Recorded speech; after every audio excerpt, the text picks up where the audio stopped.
বছরে আসার পরে গত এপ্রিল মাসে গত বছরে আমার এই পৌরসভাতে আপনার ওই যে তেঁতুলিয়া ওই রাস্তার মোড়ে ওখানে একটা মাঠ দিবস করা হয়েছিল এই গ্রীষ্মকালীন পেঁয়াজ নিয়ে। ওখানে হয়তো মানে এখানে অনেকে আছেন যারা ওখানে ছিলেন, ছিলেন না?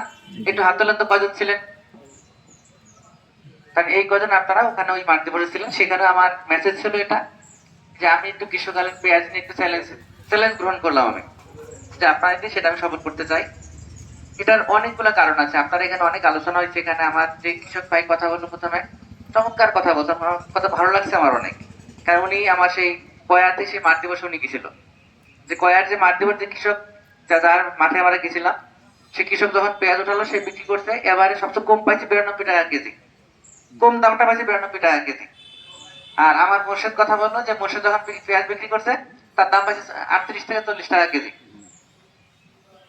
তার টাইমটা কত গুরুত্বপূর্ণ দেখেন।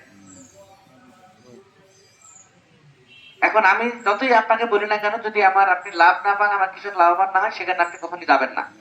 কারণ আপনি লাভ কিভাবে পাবেন সেটা কিন্তু আপনাকে দেখানোর বিষয়। আমি এখানে আবারও চ্যালেঞ্জ দিই, গতবার যেটা বলছিলাম আবার একই কথা বলি, আপনি যদি চারা তৈরি করতে পারেন আপনার পেঁয়াজ হবে, এটা নিশ্চিত। আমার সেই কৃষক, আমি সেই কৃষক ভাইকে পাচ্ছি না। মাধবপুরের একজন কৃষক ছিল আমার, তাকে গত মাসে মারতে করেছিল, তাকে আমি পেঁয়াজ দিছিলাম, সেই পেঁয়াজ চারা তার হয়েছিল, চমৎকার চারা হয়েছিল। হওয়ার পরে সে বল চারা নামছে না, সে পেঁয়াজ ভেঙে দিছে। সে পরে এসে বলছে যে স্যার আমার ভুল হয়েছে এটা। কেন? আমি বললাম যে আপনি পেঁয়াজটা ভেঙেন না, আপনার পেঁয়াজ আসবে। সে আস্থা রাখতে পারেনি, সে পেঁয়াজ ভেঙে ফেলছে। যারা যারা আন্দোলনবাজারে অনেকে আছেন এখানে, যে তারা এরকম কথা বলছে স্যার পেঁয়াজ তো নামছে না, আমি তো ওয়েট করেন পেঁয়াজ নামবে। চারা যখন আসছে আপনার পেঁয়াজ নামবে, কিন্তু তারা সফল। কিন্তু আপনার সেই আন্দোলনের সেই পেঁয়াজ আমার তিনটা প্রায় 1 কেজি হয়ে গেছে, তিনটা পেঁয়াজে প্রায় 1 কেজি হয়েছে। এখন বিষয় হচ্ছে যে মানে আপনার যদি জাত ঠিক থাকে, যেন আমার কৃষক ভাই বলছে, চমৎকার বলছে, কিন্তু আপনার জাত খুব গুরুত্বপূর্ণ।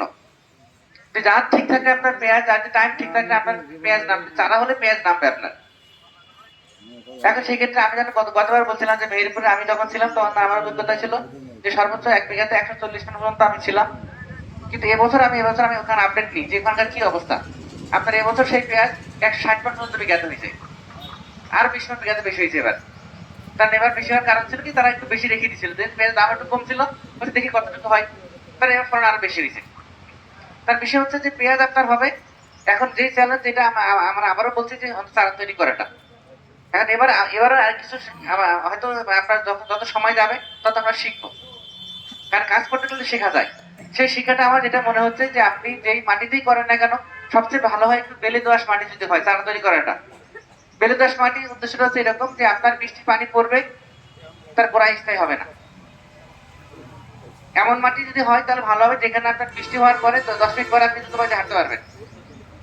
যদি এরকম মাটি হয় তাহলে আপনার আর কোনো ঝামেলা নাই। আর যদি এরকম মাটি না হয়, আপনার বেড়ে যদি দোআঁশ মাটি হয়, সেই ক্ষেত্রে আপনি আমার মসজিদের কথা বলছে, আপনার বেডটা হবে কিরকম, যে কাসিমের পিঠের মতো, তার মানে দুদিকে ঢালু। তার মানে আপনার পানি পড়লে আপনার 1 মিনিটে স্থায়ী হবে না, তার দুদিকে পানি করা চলে যাবে। এরকম মাটি হয়, এরকম করা লাগবে। কারণ আপনি যদি পেঁয়াজের গোড়ায় যদি আপনার